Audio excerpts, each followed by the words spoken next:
25 मैंने थोड़ा आप लोगों को बताया था, और उसमें मैंने आपको बताया था कि how basically what is the difference between spirituality and religion, और जिसमें मैंने आपको बताया था the best part of the spirituality is once you are spiritually elevated, the concept of dualism it automatically gets diminished in somebody's consciousness. तो जो duality का concept होता है ना, वो स्पिरिचुअली एलिवेटेड लोगों में नहीं होता, लेकिन अनफॉर्चुनेटली जब हम उसको रिलीजियस प्रैक्टिसेस पे ज्यादा फोकस करते हैं तो रिलीजन जो है वो ज्यादा डिवाइड क्रिएट करता है, क्योंकि हमारे अंदर एक प्रोमिनेंस आ जाता है कि जो हमारा रिलीजन है वही अच्छा है, या हम उसी को सिर्फ फॉलो करना चाहते हैं, या सबको उसी को फॉलो करना चाहिए.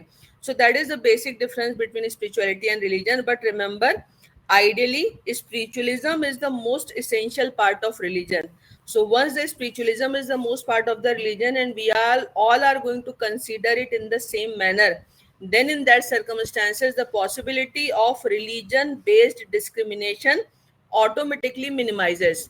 बट प्रॉब्लम क्या होती है कि ज्यादातर लोग जो होते हैं वो रिलीजियस प्रैक्टिसेस को फॉलो करते हैं और उसी में बिलीव करते हैं, और स्पिरिचुअल एलिवेशन की कमी के कारण हमें डुअलिटी दिखाई देती है. तो इसमें एक चीज आप याद रखिएगा, the religious freedom is given under Article 25 of the Indian Constitution, but as I have told you in my last class, that is not an absolute right, but that is subject to public order, health, morality and other part 3 of the Indian Constitution.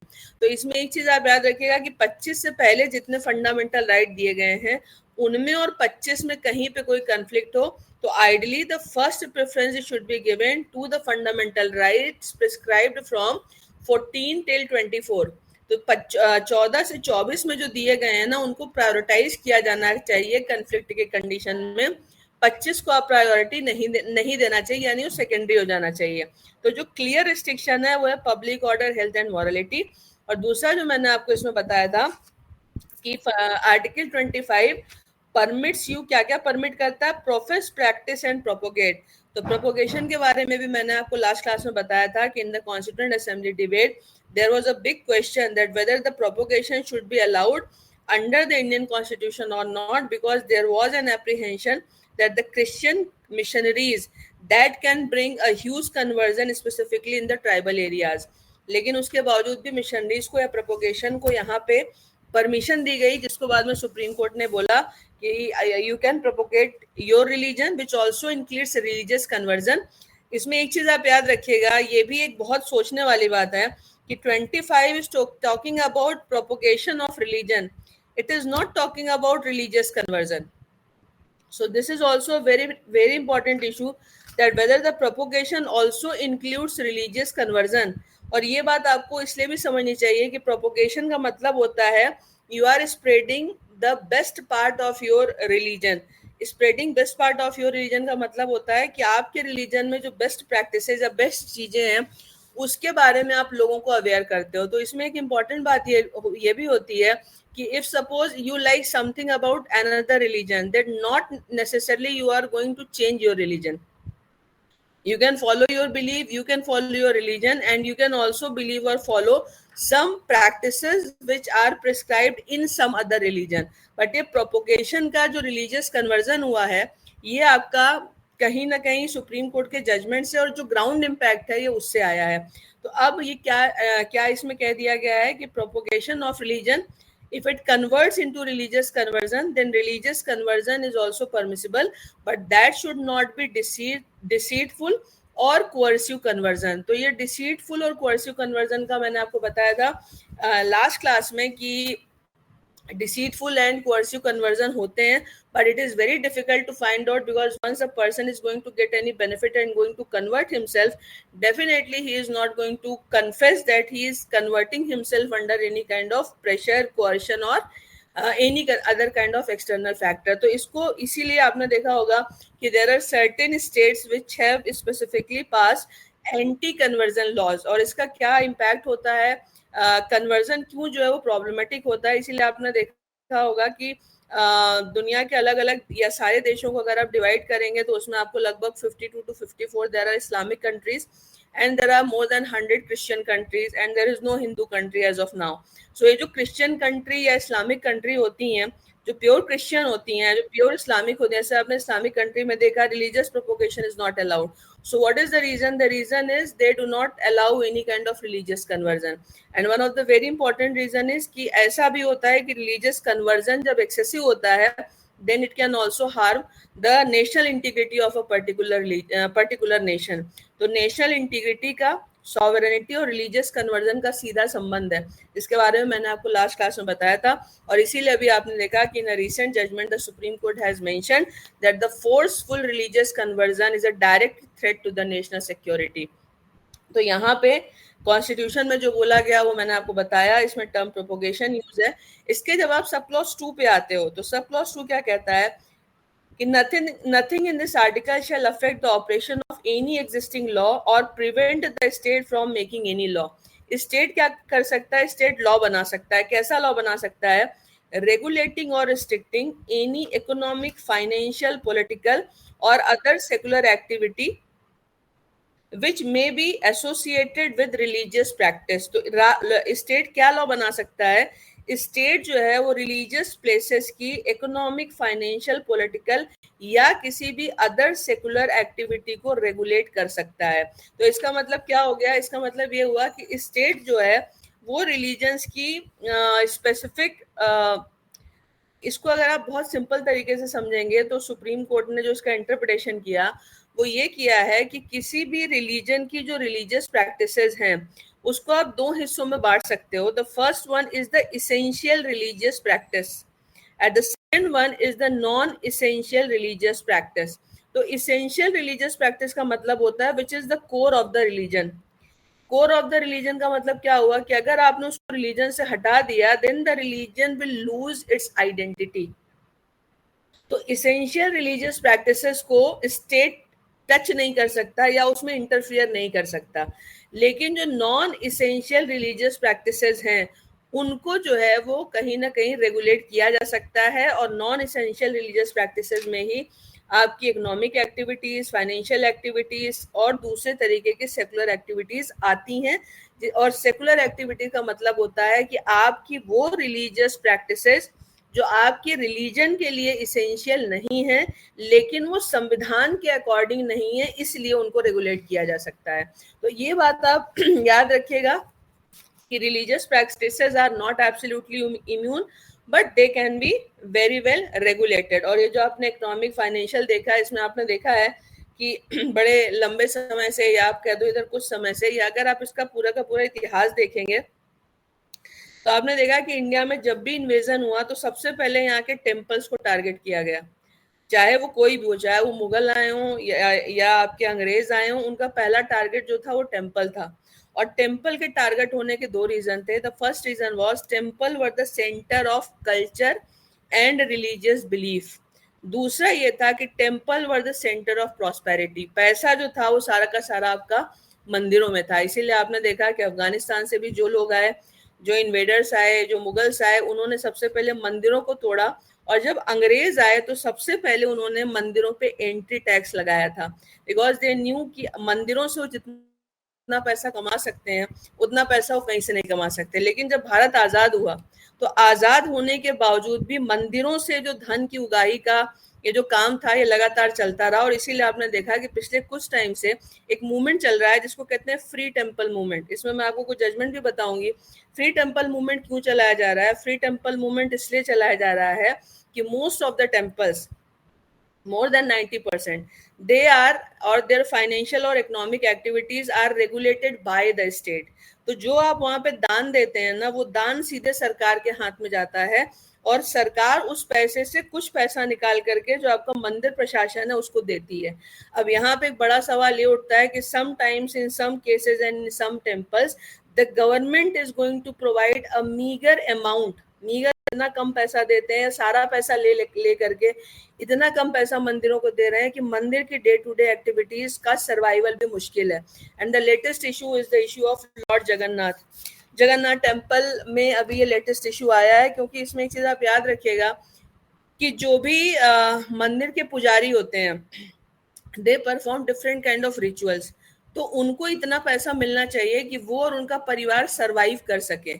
अगर आप survival के बराबर भी उनको पैसा नहीं देंगे तो in a way you are going to discourage them कि at least their next generation they should not participate in this kind of religious and ritual practices.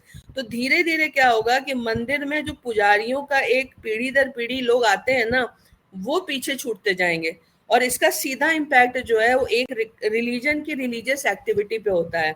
और इसीलिए आपने देखा कि अभी के समय में जो मेन इशू है कि जो आपकी फाइनेंशियल एक्टिविटीज हैं वो सिर्फ या मेनली आपकी मंदिरों की टारगेट की गई हैं और इसी को लेकर डिस्प्यूट चल रहा है कि या तो मंदिरों को भी आप उनको फाइनेंशियली फ्री करो, और अगर आप फाइनेंशियली कंट्रोल कर रहे हो तो फिर आप सभी धर्मों के रिलीजियस प्लेसेस को कंट्रोल करो। और इसको लेकर के सुप्रीम कोर्ट में पिटिशन भी है।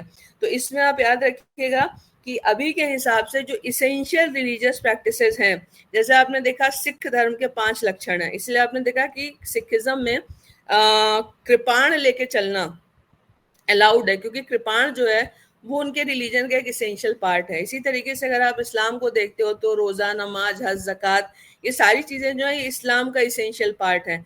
हिंदू रिलीजन में कौन सी ऐसी रिलीजियस प्रैक्टिसेस हैं जो कि आपके, क्योंकि Hinduism is not a religion, और हिंदुइज्म रिलीजन क्यों नहीं है इस पर मैं आगे आऊंगी और आपको कुछ चीजें बताऊंगी कि हिंदुइज्म को रिलीजन क्यों नहीं माना जाता है। और आजकल एक नया ट्रेंड क्यों चला, जैसे अभी आपने देखा होगा कि रामकृष्ण मिशन ने बोलना शुरू किया कि हम हिंदू नहीं है, हम एक अलग रिलीजन है। तो जब कोई कल्ट ये बोलता है कि हम हिंदू नहीं है, हम अलग हैं, जैसे जैनिज्म को अलग किया गया, सिखिज्म जो है वो अलग हो गया, बुद्धिज्म को अलग किया गया, और सबसे सरप्राइजिंग बात यह है कि कॉन्स्टिट्यूशन का आर्टिकल 25 इन तीनों को हिंदुइज्म के अंदर कंसीडर करता है, पर सब्सिक्वेंटली इनको अलग करके रिलीजियस माइनॉरिटी में कन्वर्ट किया गया। ये भी एक बहुत ही सरप्राइजिंग चीज है कि अगर 25 कहता है कि आप हिंदुइज्म का पार्ट हो, तो 30 आपको एक अलग रिलीजियस आइडेंटिटी के रूप में कैसे आइडेंटिफाई करता है। दूसरा इसमें इंपॉर्टेंट चीज होता है कि अगर कोई एक अलग रिलीजियस माइनॉरिटी के रूप में आइडेंटिफाई होता है तो क्या इसका उसको कुछ बेनिफिट मिलता है। रामकृष्ण मिशन आज ये क्यों कह रहा है कि एक्चुअल में रामकृष्ण मिशन हिंदुइज्म का पार्ट नहीं है, बल्कि वो एक अलग रिलीजियस आइडेंटिटी है। इसके बारे में भी मैं आपको बाद में बताऊंगी, बट यहाँ पे एक चीज आप याद रखिएगा कि इसेंशियल रिलीजियस प्रैक्टिसेस रेगुलेट नहीं की जा सकती। जैसे आपने अयोध्या वाला जो केस था उसमें एक इशू ये उठा था कि क्या मस्जिद में नमाज पढ़ना इस्लाम का इसेंशियल पार्ट है, और वहां पे माना गया कि मस्जिद में नमाज पढ़ना इस्लाम का इसेंशियल पार्ट नहीं है। तो इसी तरीके से किस रिलीजन का कौन सा इसेंशियल पार्ट माना जाएगा और कौन सा नहीं माना जाएगा, ये इस पर डिपेंड करता है कि जो आपके मेन रिलीजियस टेक्स्ट हैं, जो जहां से आपके रिलीजन की ओरिजिन मानी जाती है, या वो रिलीजियस प्रैक्टिसेस जो फ्रॉम द इंसेप्शन आप फॉलो कर रहे हो, सिर्फ उन्हीं को इसेंशियल माना जाए। और इसेंशियल में भी इंपॉर्टेंट चीजें हो जाती है, एक बड़ी इंपॉर्टेंट है कि अगर इसेंशियल होके भी हार्मफुल है तो क्या उसको माना जाना चाहिए। तो इस तरीके के बहुत सारे इश्यूज हैं, और इसको लेकर के सुप्रीम कोर्ट ने फ्रीडम ऑफ रिलीजन का जो जुरिस्प्रूडेंस है उसको धीरे धीरे इवॉल्व किया है। और अभी आपने देखा कि तमिलनाडु हाईकोर्ट का एक जजमेंट आया है जिसमें जस्टिस स्वामीनाथन ने एक जो नई बात बोली है, उन्होंने बोला है कि अगर आपके संविधान का आर्टिकल 21 हर सिटीजन को right to choice about his sexuality देता है, तो right to choice about his spirituality भी देना चाहिए। तो स्पिरिचुअल चॉइस जो है वो भी एक सिटीजन की इंडिविजुअल चॉइस है, and that should also be consider as a part of right to choice under article 21।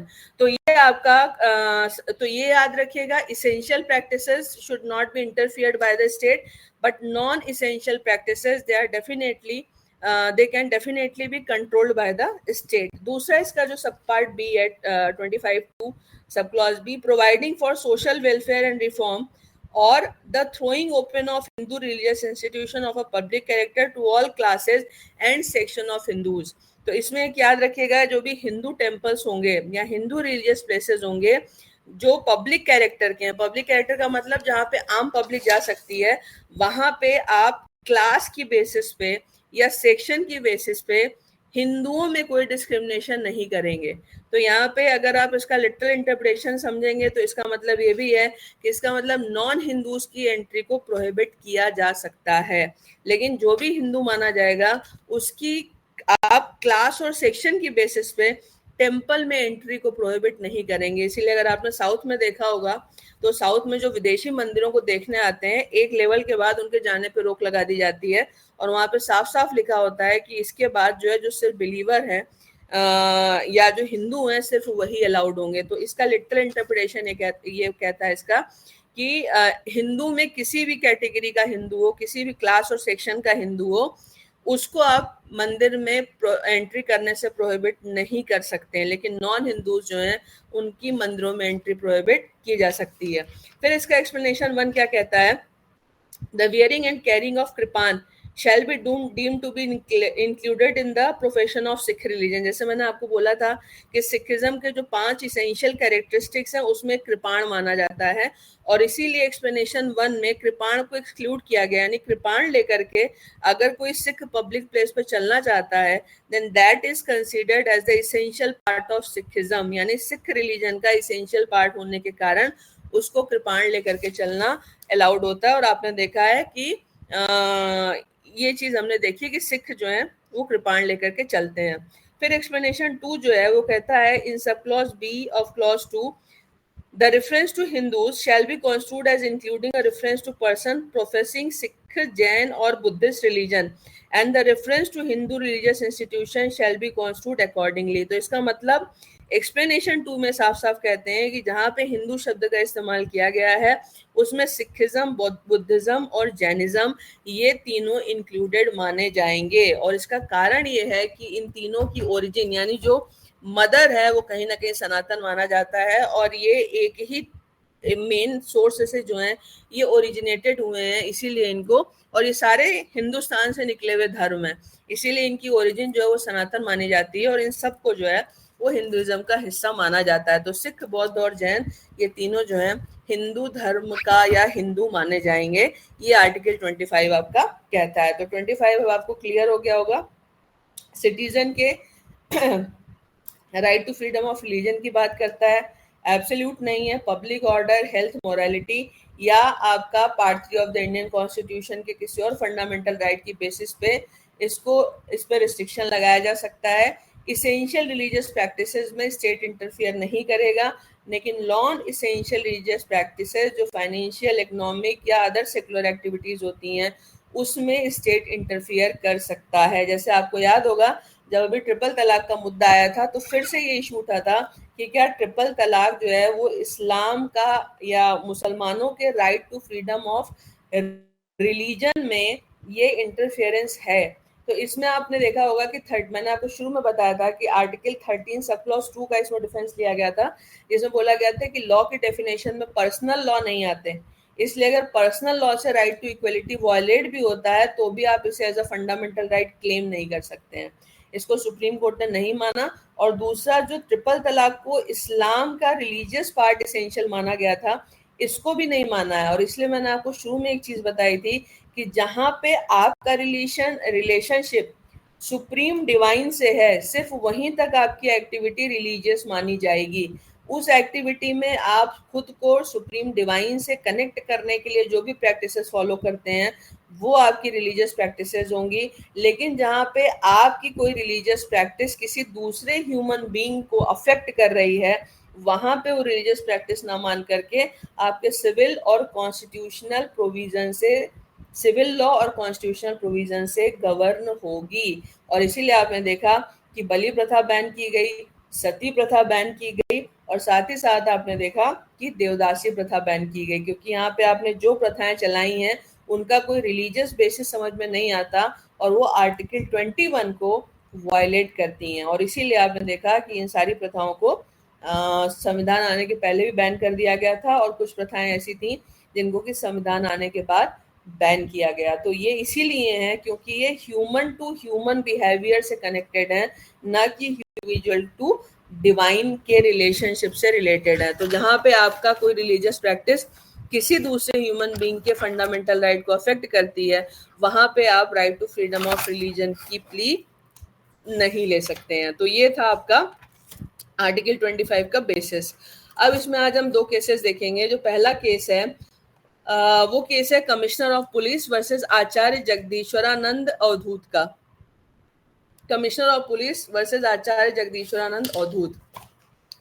ये एक संप्रदाय से रिलेटेड है, जैसे कि आप एक डिनोमिनेशन या कल्ट कह सकते हैं, और ये है आनंद मार्गी।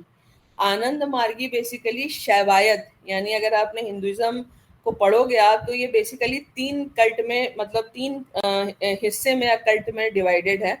एक शैव है जो शिव को मानते हैं, एक वैष्णव है जो विष्णु को मानते हैं, और तीसरे शाक्त हैं जो कि शक्ति यानी माँ दुर्गा की पूजा करते हैं। और अगर आप देखेंगे तो भारत के अलग अलग हिस्से में इन तीनों के डिवोटी आपको मिलते हैं। इसमें जो सबसे ज्यादा फ्लेक्सिबल रिलीजन है, मतलब जो फ्लेक्सिबल कल्ट है, वो शैव का माना जाता है, क्योंकि जो शिव के भक्त हैं उनके लिए कोई भी चीज एब्सोल्युटली प्रोहिबिटेड नहीं होती।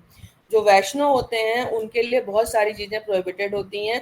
जैसे कि आपने देखा है कि वैष्णव भोजनालय जब आप देखते हो तो वहां पे वो प्याज और लहसुन भी नहीं खाते हैं। और साथ ही साथ आपने अगर देखा होगा, जो लोग साउथ के होंगे उनको शायद यहाँ पे मालूम होगा कि आप अपने माथे पे जो आप तिलक का डिजाइन लगाते हो, वो तिलक भी जो है उसका डिजाइन कैसा है ये भी उस वैष्णव या शैव में किसी न किसी पर्पस को रिफ्लेक्ट करता है, कि वो ऊपर से बंद होगा, वो ऊपर से खुला होगा, वो कैसा होगा। ऐसा आपने देखा भगवान राम लगाते हैं तो यू के शेप में पर ऊपर से खुला हुआ है। कुछ ऐसे हिंदू धर्म में कुछ लोग ऐसा भी लगाते हैं जहाँ ऊपर से क्लोज होता है, और कुछ होते हैं जो सिर्फ त्रिपुंड लगाते हैं, यानी 3 रेखाएं माथे पे लगाते हैं। इन सब का कुछ ना कुछ अलग अलग मतलब होता है। तो इनका जैसे जब ऊपर से क्लोज है तो आपकी जो भी रिलीजियस प्रैक्टिसेस उस जिसमें कि आप बिलीव करते हैं उसको आपको स्ट्रिक्टली फॉलो करना पड़ेगा। उसमें कोई फ्लेक्सिबिलिटी नहीं होती, फिर आपको कंप्लीटली उसके लिए डिवोटेड होना पड़ेगा।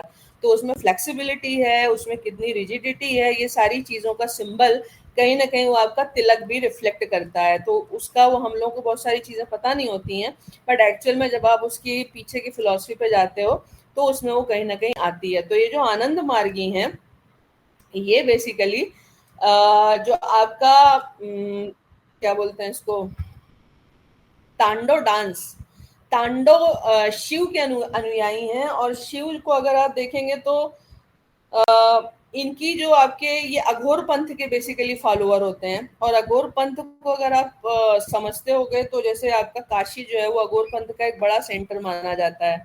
और अघोर पंथ का मतलब होता है, घोर का मतलब होता है भयानक, और अघोरी का मतलब होता है, अघोर का मतलब होता है जो भयानक से परे हैं। तो अघोर पंथ जो है ये एक अलग तरीके का स्पिरिचुअल प्रोसेस होता है। और स्पिरिचुअल प्रोसेस में इनका जो फंडामेंटल प्रिंसिपल है वो ये है कि हमने अपने आप को अपनी लाइकिंग और डिसलाइकिंग यानी पसंद और नापसंद में बांटा हुआ है।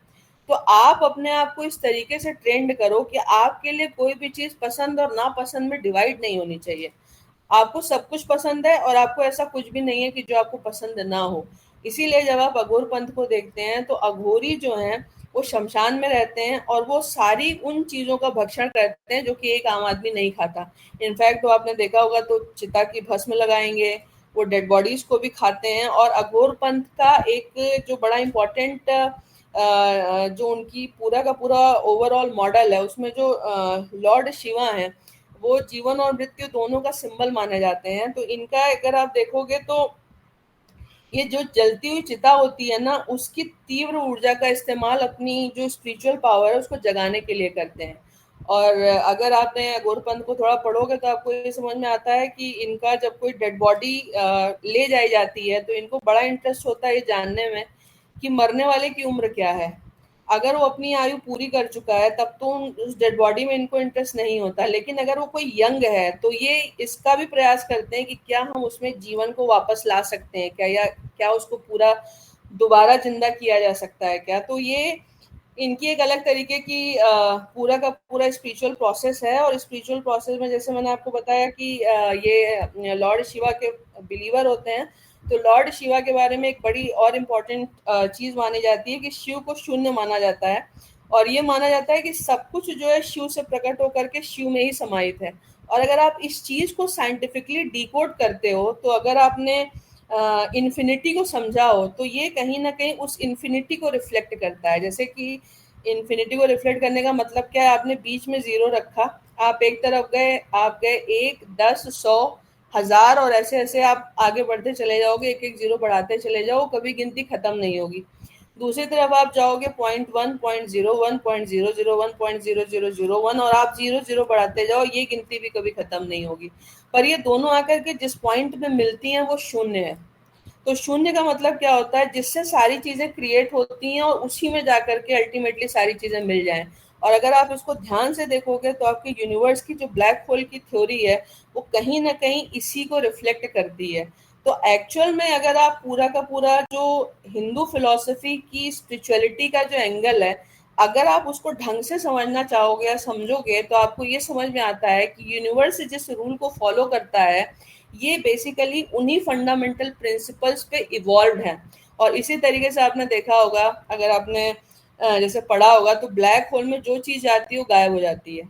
बड़े बड़े सूर्य के आकार के पता नहीं कितने ग्रह उसमें खत्म हो जाते हैं, अंदर जाके उनका क्या होता है ये भी नहीं मालूम है। और वो एक तरफ से नष्ट होते हैं और दूसरी तरफ से क्रिएट होते हैं। और ये आपका शून्य भी वैसा ही है, एक तरफ आप आकार में बढ़ रहे हो और दूसरी तरफ घट रहे हो, और शून्य किसका जो है वो मीटिंग पॉइंट होता है। तो ये जो शून्य है यही क्रिएटर है और यही सबसे ज्यादा शक्तिशाली है। और इसीलिए पूरे ब्रह्मांड की जो पूरे क्रिएशन का जो सोर्स है वो भी उसी को माना जाता है, जिसे जिसे कि हिंदुइज्म में शिव के रूप में रिफ्लेक्ट करते हैं। ये जो आपका आनंद मार्गीज हैं ये इसी शैवायत धर्म को फॉलो करते हैं। और इसके जो फाउंडर हैं ये बेसिकली एक स्पिरिचुअल सोशल ऑर्गेनाइजेशन मानी जाती है, जिसका कि जो मेन पर्पस है वो ह्यूमैनिटी को सर्व करना है। और इसीलिए ये ट्राइडेंट यानी शिव के त्रिशूल का इस्तेमाल करते हैं। और शिव के त्रिशूल का इस्तेमाल करने का मतलब होता है, ये त्रिशूल जो है, जो मैंने उस दिन आपको त्रिगुण थ्योरी बताई थी, बेसिकली उस त्रिगुण थ्योरी को ये रिफ्लेक्ट करता है। और ये स्कल और जो ट्राइडेंट लेते हैं वो जन्म और मृत्यु को कहीं ना कहीं पर रिफ्लेक्ट करता है। और एक जो लॉर्ड शिव की जो फिलॉसफी है उनको एक देवता के रूप में माना जाता है, लेकिन अगर आप बहुत ध्यान से समझेंगे तो आपके जेंडर जस्टिस से लेकर के वो को एग्जिस्टेंस तक की सारी फिलॉसफी को भी बहुत अच्छे से एक्सप्लेन करते हैं। जैसे आपने देखा कि वहाँ पे बैल भी है, नाग भी है, मोर भी है और चूहा भी है। अगर आप नॉर्मली देखोगे तो चारों एक दूसरे के दुश्मन है और ये एक दूसरे को मार देते हैं, लेकिन वहां पे ये चारों एक साथ जो आपका शिव परिवार है वहां पे साफ साफ दिखाई दी। तो एक को एग्जिस्टेंस की भी कहीं ना कहीं बात करता है। और एक जो आजकल आपका जेंडर फ्लूइडिटी की बात चल रही है उसको भी अगर आप देखोगे तो इसमें एक जेंडर इक्वलिटी या जेंडर फ्लूइडिटी की एक बड़ी जेंडर फ्लूइडिटी नहीं, जेंडर इक्वलिटी की जो डेफिनेशन, जिसको कि मैं बार बार कहती हूँ कि उसको डिफाइन नहीं किया जाता। मैंने शायद एक बार आपको डिफाइन करके बताया था कि जेंडर इक्वलिटी की डेफिनेशन क्या होती है, लेकिन यहाँ पे बार बार आपका जो अर्धनारीश्वर को कोट किया जाता है, एक्चुअल में इसका क्या मतलब है ये भी आपके लिए जानना बहुत जरूरी है कि एक्चुअल में अर्धनारीश्वर की फिलॉसफी है क्या। और ये फिलॉसफी बहुत ज्यादा इंपॉर्टेंट है क्योंकि ये विज्ञान भी है, ये सिर्फ एक फिलॉसफी नहीं है। तो मैं थोड़ा सा आपको इसको बता देती हूँ क्योंकि आप अदरवाइज पता नहीं आप इसको कभी आपने सुना होगा कि नहीं सुना होगा। आपने भृगु ऋषि के बारे में सुना है। भृगु ऋषि जो हैं वो शिव के बहुत बड़े भक्त हैं। तो शिव के वो इतने बड़े भक्त हैं कि वो अपने दिन की शुरुआत जो है ना शिव की 3 परिक्रमा से करते हैं। तो रोज वो शिव की 3 परिक्रमा करते हैं। तो जब भी वो पार्वती को देखते हैं तो पार्वती जी की परिक्रमा नहीं करते हैं, वो शिव की सिर्फ परिक्रमा करते हैं। और उनका जो अटैचमेंट है वो शिव से अगाध है। तो एक दिन पार्वती जी शिव के बगल में आकर के बैठ गई। अब उनको लगा कि मैं कैसे परिक्रमा करें, क्योंकि मुझे शिव के साथ पार्वती की भी परिक्रमा करनी पड़ेगी। तो उन्होंने अपने आप को चूहे में कन्वर्ट कर लिया और चूहे में कन्वर्ट करके उन्होंने शिव की तो परिक्रमा करी पर पार्वती की परिक्रमा नहीं करी। ये देख करके शिव जी मुस्कुराने लगे और उन्होंने पार्वती को अपनी जंगा पे बिठा लिया। जब जंगा में बिठा लिया तो उन्होंने अपने आप को भौरा बना लिया और भौरा बना करके उन्होंने शिव की आधी की परिक्रमा करी और आधा छोड़ दिया। उसके बाद शिव ने पार्वती को अपने आप में पूरा का पूरा समाहित कर लिया। समाहित करके वो इस तरह से मिल गए कि वो दोनों एक दूसरे से इनसेपरेबल हो गए।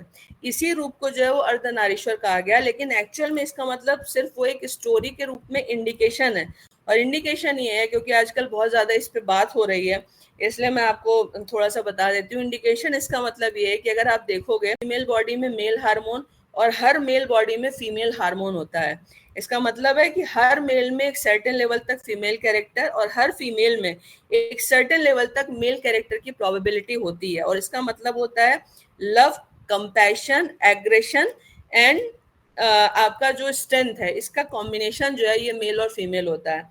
इसीलिए आपने देखा होगा कि जब जरूरत पड़ी तो यहाँ पे चाहे आपकी रानी दुर्गावती हो या लक्ष्मीबाई हो, उन्होंने पुरुषों की तरह वो लड़ाई करी। और उसका एक बड़ा रीजन ये है कि हर फीमेल में एक मेल कैरेक्टरिस्टिक होता है, तो एडवर्स सर्कमस्टेंसेस में वो उतनी स्ट्रांग बनने की उसकी कैपेसिटी होती है। ऐसे ही आपने बहुत सारे केसेस देखे कि अगर किसी बच्चे की माँ मर जाती है जल्दी, तो उसका फादर उसको माँ की तरह पाल लेता है, क्योंकि हर पुरुष में भी कोई ना कोई एक एंगल जो फीमेल का होता है। तो एक्चुअल में जो आपका अर्धनारीश्वर है, उसका बेसिक मतलब ये है कि मेल और फीमेल को आप एक दूसरे से अलग नहीं कर सकते, और अगर ये एक दूसरे से एब्सोल्युटली सेपरेट हो जाते हैं तो इनकी आइडेंटिटी खुद भी खत्म हो जाती है। तो जेंडर इक्वलिटी का मतलब होता है कि एक दूसरे के एग्जिस्टेंस को पूरे तरीके से स्वीकार करना, और इसी जेंडर यही जो है आपका बेसिकली अर्धनारीश्वर की मेन कहानी है। तो जेंडर इक्वलिटी का मतलब ये नहीं है कि जेंडर सुपीरियोरिटी, जेंडर इक्वलिटी का मतलब है कि एक दूसरे को एक दूसरे के कॉम्प्लीमेंट के रूप में एक्सेप्ट करना, और इस बात को रियलाइज करना कि बिना दूसरे के हमारा एग्जिस्टेंस जो है वो संभव नहीं है। और जब हम ये मान लेते हैं कि बिना दूसरे के हमारा एग्जिस्टेंस संभव है, तो आपने देखा कि जैसे यूरोप में या अमेरिका में फेमिनिस्ट मूवमेंट चला, तो उसके सीरियस रिपरकशन वहाँ के समाज में आए, क्योंकि वहाँ पे कहना शुरू किया जब ये रेडिकल फेमिनिज्म में कन्वर्ट हुआ कि वी डोंट नीड मेल, तो वहाँ की सोसाइटी में एक अलग तरीके का रिएक्शन हुआ। तो ये जो अर्धनारीश्वर की जो स्टोरी है, ये वैसे तो एक स्टोरी है, लेकिन अगर आप इसको डीप सेंस में लेते हैं तो ये बेसिकली जेंडर इक्वलिटी या जेंडर जुरिस्प्रूडेंस को रियल सेंस में डिफाइन करती है,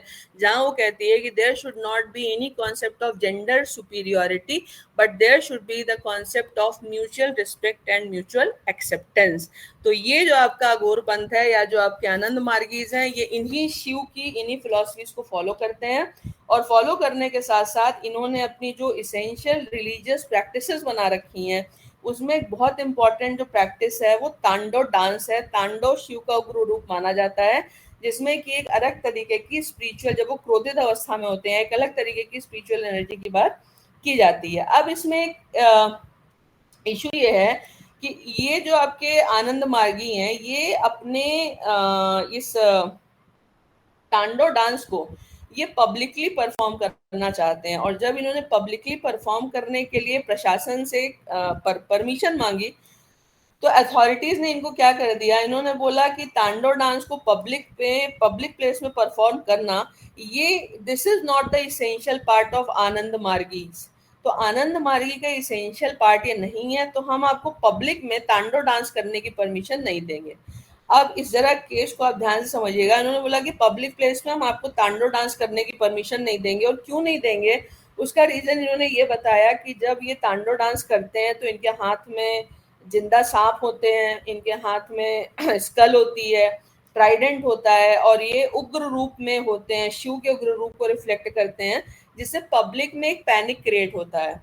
तो चूंकि पैनिक क्रिएट होता है, इससे तांडव डांस को पब्लिक में परफॉर्म करना ये पब्लिक ऑर्डर के अगेंस्ट में है, और चूंकि ये पब्लिक ऑर्डर के अगेंस्ट में, इसलिए हम आपको अलाउ नहीं करेंगे। तो इनको डिसअलाउ कर दिया गया। जब इनको डिसअलाउ कर दिया गया, तो इनके जो फाउंडर थे आनंद मूर्ति जी, उनकी एक किताब ये लोग लेकर के आए। उस किताब का नाम था कार्य कार्य। उस कार्य में कार्य का मतलब किताब का मतलब हुआ जो जिस आनंद मार्ग जिस फंडामेंटल किताब पे बेस्ड है, वो रिलीजियस टेक्स्ट जो है वो कार्य है। और जब वो कार्य लेकर के आया, तो उसमें तांडव डांस के बारे में लिखा हुआ था। अब तांडव डांस को पब्लिक में परफॉर्म करना एक इसेंशियल प्रैक्टिस के रूप में उस किताब में लिखा हुआ है। इस किताब की बेसिस पे ये दोबारा कोर्ट में गए, और इन्होंने कोर्ट से बोला कि हमें जो है पब्लिक प्लेस पे तांडव डांस करने की परमिशन दी जाए। ये सुप्रीम कोर्ट गए, सुप्रीम कोर्ट ने इनको हाई कोर्ट भेज दिया। हाई कोर्ट ने डिसाइड किया कि पब्लिक प्लेस पे तांडव डांस करना आनंद मार्गी रिलीजन का इसेंशियल पार्ट है, इसलिए इनको परमिशन दी जाए। जब इनको परमिशन हाई कोर्ट ने दे दी, तो जो आपका एडमिनिस्ट्रेशन था कैलकाटा का, वो चला गया सुप्रीम कोर्ट। इसीलिए आपने देखा कि इस केस में जो अपीलेंट है वो कमिश्नर ऑफ पुलिस है। तो कमिश्नर ऑफ पुलिस जो है वो चले गए सुप्रीम कोर्ट में। अब जब सुप्रीम कोर्ट में आए, तो सुप्रीम कोर्ट को ये बेसिकली देखना है कि performing tandav dance at public place whether this is the essential part of Anand Margi और नॉट। तो इन्होंने क्या किया, इन्होंने पहले ये पूछा कि भाई आनंद मार्ग कब से एग्जिस्टेंस में आया। तो इसमें एक चीज आप याद रखिएगा, आनंद मार्गी का जो मेन ओरिजिन है वो शैव से है, यानी शिव यानी हिंदुइज्म से है, लेकिन प्रैक्टिसेस की बेसिस पे ये एक अलग कल्ट के रूप में स्टैब्लिश हुए 1955 में। 1955 में जब ये स्टैब्लिश हुए हैं तो इनकी जो 1955 में स्टैब्लिश होने के बाद लगभग एक 10 साल का समय ऐसा था जबकि तांडो डांस को पब्लिक प्लेस पे परफॉर्म करना इनके इस रिलीजन का इसेंशियल पार्ट नहीं था। 10 साल बाद लगभग 1966 में इनकी जो किताब पब्लिश हुई उसमें ये लिखा गया कि तांडो डांस को पब्लिक में परफॉर्म करना, पब्लिक प्लेस पे परफॉर्म करना, ये जो है आनंद मार्गी रिलीजन का इसेंशियल पार्ट है। तो जब ये मैटर सुप्रीम कोर्ट के सामने आया तो सुप्रीम कोर्ट ने इनसे ये पूछा कि इसेंशियल पार्ट और नॉन इसेंशियल प्रैक्टिसेस वो होती हैं जिसके बिना आपका रिलीजन सरवाइव नहीं कर सकता, वो इसेंशियल है। जिसके बिना आपका रिलीजन सरवाइव कर सकता है वो नॉन इसेंशियल है। तो इसेंशियल रिलीजियस प्रैक्टिसेस वो मानी जाएंगी जो कि from the inception of your religion, that is the part of your religion and that has not been subsequently added. So here in this case, what Supreme Court has held that from 1955 to 1966, performing Tando dance at public place, it was never mentioned as the essential part of your religion. But suddenly in 1966, you have started writing that it has mentioned that performing Tando dance at public place is the essential part of your religion. But because from the inception this is not the essential part of your religion, so we cannot say that performing Tando dance at public places is the essential part of your religion. तो चूंकि essential part नहीं है इसलिए इसको public order और public order के context में या पब्लिक ऑर्डर को प्रोटेक्ट करने के लिए इसको रिस्ट्रिक्ट किया जा सकता है. और अगर इसको लोकल एडमिनिस्ट्रेशन ने रिस्ट्रिक्ट किया है तो as per article 25 that is constitutionally valid. यहाँ पे इन्होंने एक, जैसे मैंने आपको बताया कि अभी रामकृष्ण मठ ने बोलना शुरू किया कि हम हिंदुइज्म का हिस्सा नहीं है बल्कि हम एक अलग रिलीजियस एंटिटी है. यहाँ पे यही प्ली जो है वो आनंद मार्गियों ने लेने की कोशिश करी और उन्होंने बोला कि वो हिंदुइज्म से अलग एक सेपरेट रिलीजियस डिनोमिनेशन है. अब यहाँ पे आपको ये समझने की जरूरत है कि रामकृष्ण मठ हो या यहाँ पे आनंद मार्गी हो, ये क्यों कह रहे हैं कि हमें एक अलग सेपरेट रिलीजियस आइडेंटिटी समझा जाए. तो इसमें एक चीज आप याद रखिएगा और ये आज के समय में समझना और ज्यादा इंपॉर्टेंट है. पहली बात यह है कि अगर आप एक सेपरेट रिलीजियस आइडेंटिटी के रूप में आइडेंटिफाई हो जाते हैं तो आप अपनी नंबर की बेसिस पे एक रिलीजियस माइनॉरिटी होंगे. और जैसे ही आप रिलीजियस माइनॉरिटी हो जाते हैं आप 29 और 30 यानी कॉन्स्टिट्यूशन के आर्टिकल 29 और आर्टिकल 30 के प्रोटेक्शन को क्लेम कर सकते हैं जो कि अदरवाइज मेजॉरिटी कम्युनिटी को अवेलेबल नहीं है. नंबर एक बात. नंबर दो बात इसमें आप याद रखिएगा कि अगर आप कहते हैं कि आप एक अलग रिलीजन है और हिंदुइज्म से आपका कोई लेना देना नहीं है तो आपकी essential religious practices from the date of origin of your cult या रिलीजियस डिनोमिनेशन डिसाइड की जाएंगी, न कि हिंदुइज्म से वो ली जाएंगी. क्योंकि मैंने आपको बताया था कि हर रिलीजन कब एग्जिस्टेंस में आया इसके बारे में जानकारी है. इस्लाम कब आया पता है, क्रिश्चियनिटी कब आई पता है, बुद्धिज्म, सिखिज्म, जैनिज्म कब आया पता है, लेकिन सनातन, क्योंकि हिंदू शब्द बाद में इस्तेमाल किया गया, ये कब से एग्जिस्टेंस में है इसके बारे में कुछ भी मालूम नहीं है. लोग इसका अलग अलग कयास लगाते हैं. इसीलिए जो है जो ओरिजिनल रिलीजन जो इंडिया से ओरिजिनेट हुए उनकी सबकी बेसिस जो है वो हिंदू फिलॉसफी ही मानी गई और इसीलिए बुद्धिज्म, सिखिज्म और जैनिज्म को भी इसी का हिस्सा माना गया. लेकिन जब 29 और 30 का प्रोटेक्शन आ गया तो आपने रिलीजियस माइनॉरिटीज को स्पेशल प्रोटेक्शन दे दिया. तो इसका मतलब क्या हुआ? इसका मतलब ये हुआ कि अगर मैं अपने आप को रिलीजियस माइनॉरिटी डिक्लेयर करा लूं तो मैं एडवांटेजियस स्टेज में हूं. अब इसका आप एक ड्रॉबैक भी समझिएगा क्योंकि संविधान में लिखा हुआ है कि संविधान सेकुलर है और सेकुलर होने का मतलब होता है कि किसी भी रिलीजन को दूसरे रिलीजन के ऊपर कोई प्रेफरेंस नहीं दिया जाना चाहिए. लेकिन अगर आप ये कहते हो कि माइनॉरिटी में जैसे ही कोई रिलीजन ये कहता है कि अगर हम माइनॉरिटी में कन्वर्ट हो जाएंगे तो हमें बेनिफिशियल है, इसका मतलब ये है कि माइनॉरिटी को मेजॉरिटी के ऊपर प्रेफरेंशियल ट्रीटमेंट है. और अगर माइनॉरिटी को मेजॉरिटी के ऊपर प्रेफरेंशियल ट्रीटमेंट है तो फिर आपका संविधान सेकुलर कैसे है? तो ये एक बहुत बड़ा सवाल है, और इसमें सबसे बड़ी प्रॉब्लम ये आती है कि जैसे इस्लाम, क्रिश्चियनिटी, ये एक रिलीजन है। रिलीजन ये क्यों है? रिलीजन ये इसलिए माने गए, जो कि सुप्रीम कोर्ट का एक फेमस जजमेंट भी है, कि रिलीजन होने के कुछ सर्टेन पैरामीटर्स होते हैं। जैसे आपका एक फाउंडर होगा, आपका एक पर्टिकुलर रिलीजियस प्लेस होगा, आपकी एक किताब होगी, आपके कुछ रिलीजियस बिलीफ होंगे, आपके कुछ रिलीजियस प्रैक्टिसेस होंगी। तो इस्लाम में और क्रिश्चियनिटी में आपको कोई चीजें दिखती हैं, जैसे कुरान होगी, बाइबल होगा, आपका वेटिकन होगा, और आपका मक्का होगा, आपके मोहम्मद साहब हो गए या जीसस क्राइस्ट हो गए। तो यह सर्टेन प्रिंसिपल्स हैं उनके, और फाउंडर कौन है पता है, रिलीजियस टेक्स्ट कौन है ये पता है, ये सारी चीजें आपको पता है। तो ये रिलीजन के लक्षण है। उस किताब में जो लिख दिया गया वो आपको मानना है, वो किताब ही आपके रिलीजन का बेस है। लेकिन जब आप हिंदुइज्म में आते हैं, तो हिंदुइज्म का फाउंडर कौन है आपको नहीं पता, कौन सा वो तीर्थ स्थान है जहाँ जो आपके लिए जहाँ पे जाना कंपलसरी है, ऐसा कोई तीर्थ स्थान नहीं है। आपका फाउंडर कौन है आपको पता नहीं है। वेद आपके असली टेक्स्ट हैं, उपनिषद हैं, स्मृतियां हैं, आप क्या भागवत गीता है, मानस है, क्या है ये भी नहीं पता। तो एक टेक्स्ट नहीं है, एक फाउंडर नहीं है, एक प्लेस नहीं है। और दूसरी बात ये होती है कि आपकी जो अब्राहमिक रिलीजन होते हैं, उसमें कुछ सर्टेन प्रैक्टिसेस होती हैं जो फॉलो करना, और कुछ ऐसी चीजें होती हैं जिसमें बिलीव करना आपके लिए मैंडेटरी है। यानी अगर आप उस धर्म को मानते हैं, क्रिश्चियनिटी या इस्लाम को, तो कुछ चीजों पे आपको बिलीव करना पड़ेगा, ये आपके लिए कंपलसरी होता है। यहाँ पे आपको किसी भी चीज पे बिलीव करना कंपलसरी नहीं है। आप नास्तिक भी हो सकते हो, आप अपने धर्म को क्रिटिसाइज भी कर सकते हो, आप अपनी रिलीजियस प्रैक्टिसेस को फॉलो भी कर सकते हो, और अगर आप ना चाहो तो आप कुछ भी ना करो।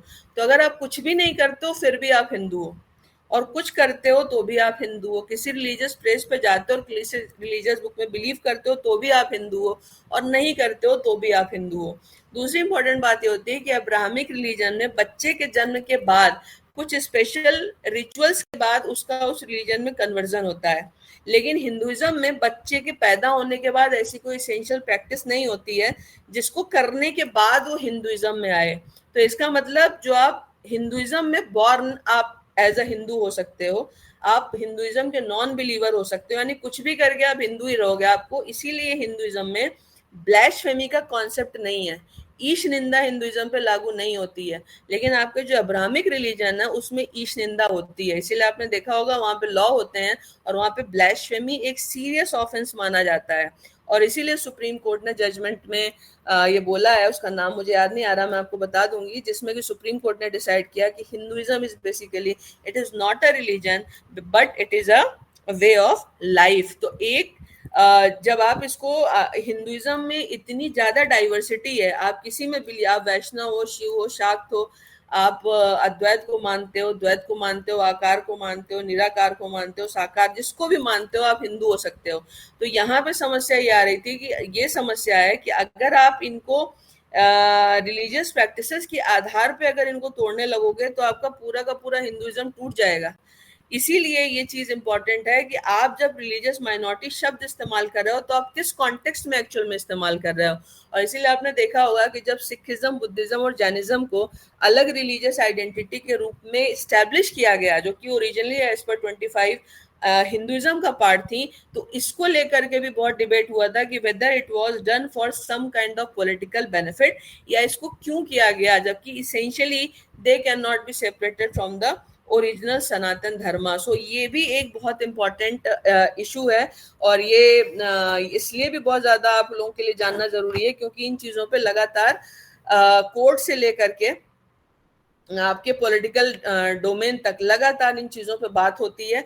लेकिन ये कुछ बहुत इंपॉर्टेंट क्वेश्चंस हैं जिसका कि कोई आंसर नहीं देना चाहता, चाहे वो सुप्रीम कोर्ट हो और चाहे वो आपका पॉलिटिकल डिबेट्स हो। तो इसीलिए मैंने आपको कुछ इंपॉर्टेंट चीजें बताई। आई होप कि आपको ये समझ में आ गया होगा। तो ये आपका था कमिश्नर ऑफ पुलिस वर्सेस आचार्य जगदीश्वरानंद अवधूत का जजमेंट। तो ये जजमेंट आपको समझ में आ गया, जिसमें इन्होंने बोल दिया कि आपका पब्लिक प्लेस पे तांडव डांस परफॉर्म करना आपके आनंद मार्गी रिलीजियस डिनोमिनेशन का इसेंशियल पार्ट नहीं है, और इसीलिए इसको पब्लिक ऑर्डर, हेल्थ, मोरालिटी, यहाँ पे पब्लिक ऑर्डर की बेसिस पे इन्होंने माना था, इस पे रिस्ट्रिक्शन लगाया जा सकता है। तो ये जजमेंट आप लोगों को क्लियर हो गया? Yes ma'am. कोई yes confusion? Ma'am. Yes ma'am. हाँ हिमांशु बताओ। मैम जैसे कि मतलब ये तांडव अलाउड नहीं किया गया, ठीक है मैम। हाँ। और जैसे कि मतलब मुहर्रम वगैरह होती है मैम, तो उसमें भी तो वेपन्स वगैरह मतलब थोड़ी सी वायलेंस तो होती है, मतलब तो उसको भी कंट्रोल किया जा सकता है मतलब ये जो। ये अच्छा सवाल है तुम्हारा। ये सवाल जो है वो उठाया भी गया था, लेकिन ये भी एक सच्चाई है कि अभी तक जितना रिलीजियस रिफॉर्म सुप्रीम कोर्ट ने करने का प्रयास किया है वो मेजॉरिटी हिंदुइज्म में ही किया है। ये मैटर आया था बॉम्बे हाई कोर्ट के सामने, जिसमें ये कहा गया था कि मुहर्रम में जो छोटे छोटे बच्चे खुद को इंजरी इन्फ्लिक्ट करते हैं शार्प वेपन से, क्या उनको अलाउ किया जाना चाहिए? ये उनकी राइट टू लाइफ को वायलेट करता है, ये पब्लिक ऑर्डर के अगेंस्ट में भी है, और ये राइट टू लाइफ का सीधा वायलेशन है। तो मुहर्रम में पब्लिक प्लेसेस पे स्पेशली बच्चों को सेल्फ इंजरी इन्फ्लिक्ट करने से रोका जाए। एक पिटीशन बॉम्बे हाई कोर्ट में फाइल हुई थी, पर बॉम्बे हाई कोर्ट ने इसमें जो शब्द इस्तेमाल किया वो बड़ा इंपॉर्टेंट है समझने के लिए। उन्होंने उसमें ये डिसाइड किया कि जो बच्चे होते हैं दे शुड नॉट बी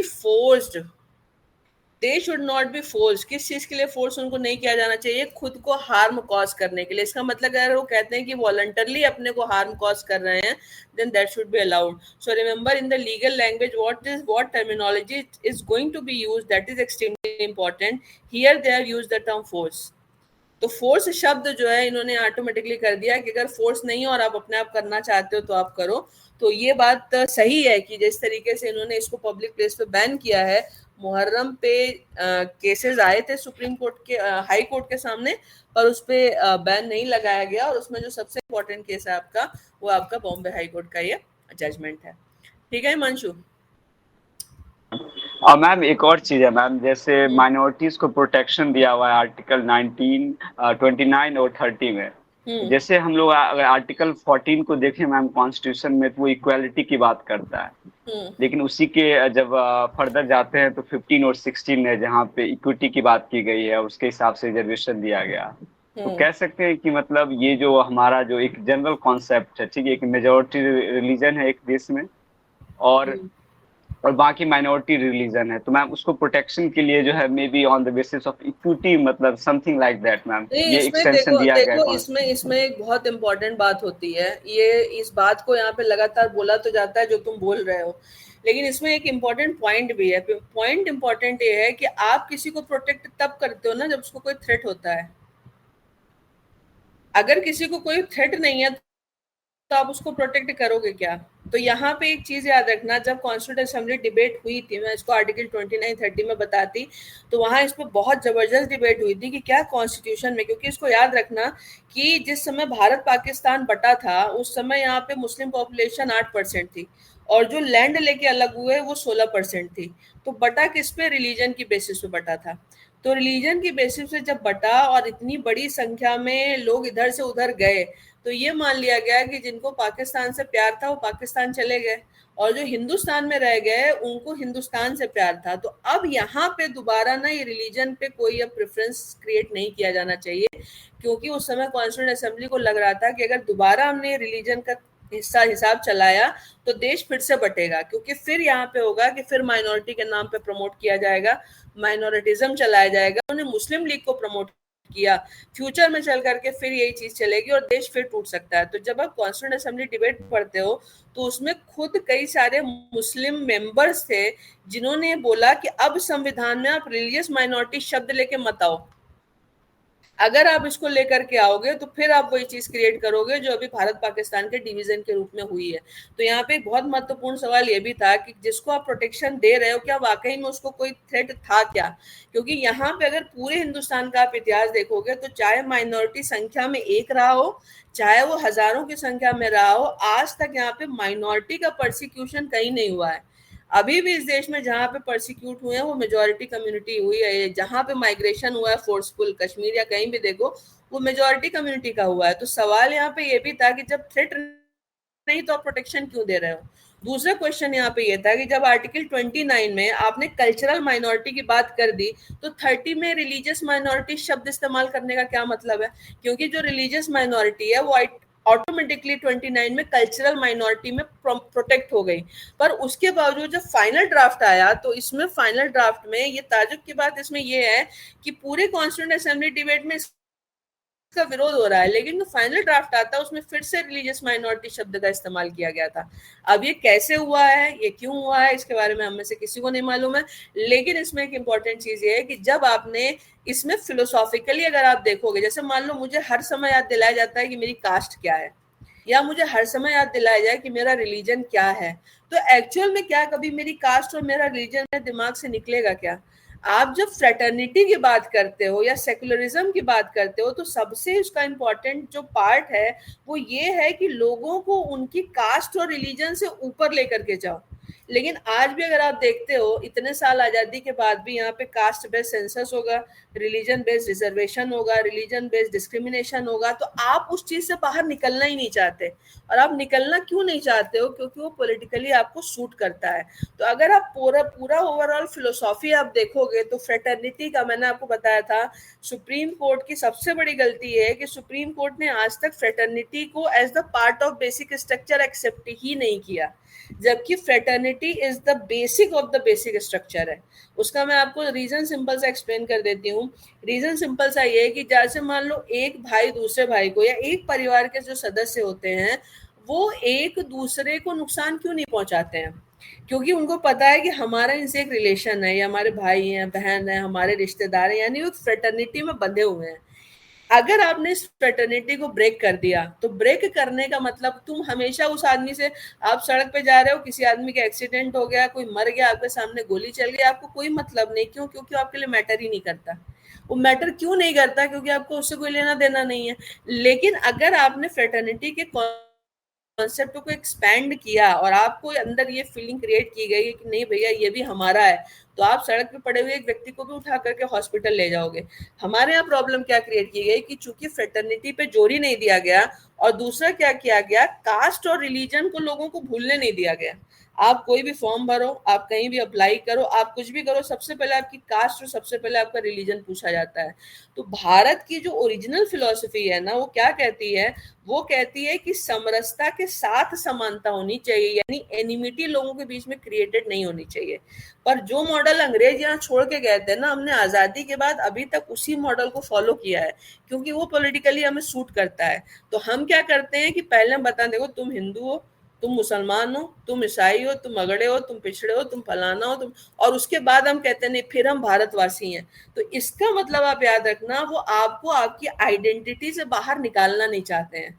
क्योंकि जिस दिन आपकी आइडेंटिटी आपसे आप बाहर निकल गए, और जिस दिन आप सिर्फ इंडियन हो गए, उस दिन पॉलिटिक्स का एक मेजर बेसिस जो है ना वो खत्म हो जाएगा। इसलिए जब भी इलेक्शन आता है, ये पॉलिटिशियंस का फेवरेट मुद्दा होता है, और ये फ्रेटर्निटी की फंडामेंटल फिलॉसफी के एंटी है। फ्रेटर्निटी का मतलब सिंपल सा ये है कि आप लोगों को ये भूल जाने दो कि एक्चुअल में उनका रिलीजन, उनका कास्ट क्या है। लेकिन हमारा जो संविधान है वो पूरा इस पे बना हुआ है कि लोगों को ये भूलने मत दो कि उनका कास्ट और उनका रिलीजन क्या है। तो आपकी जो कॉन्स्टिट्यूशन की कोर फिलॉसफी है और जो प्रोविजंस है ना, वो बेसिकली एक दूसरे से मैच नहीं करते हैं। और इसीलिए आज 75 साल बाद भी, जब हम 21वीं शताब्दी में पहुंच गए, इस देश में आज भी लड़ाई इस बात की मची हुई है कि हमको पिछड़ा डिक्लेयर करो।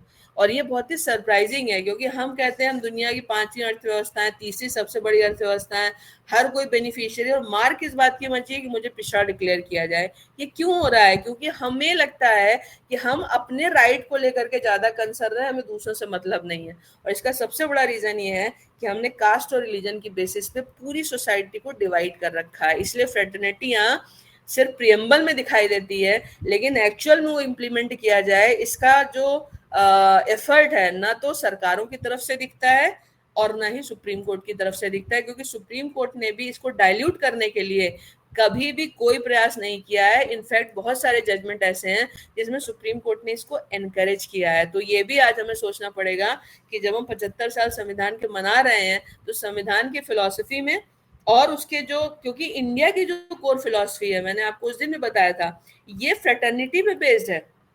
यहाँ आप कभी भी देखना, आप नॉर्थ टू साउथ और ईस्ट से वेस्ट चले जाओ, कभी भी कोई भी किसी का नाम नहीं लेता।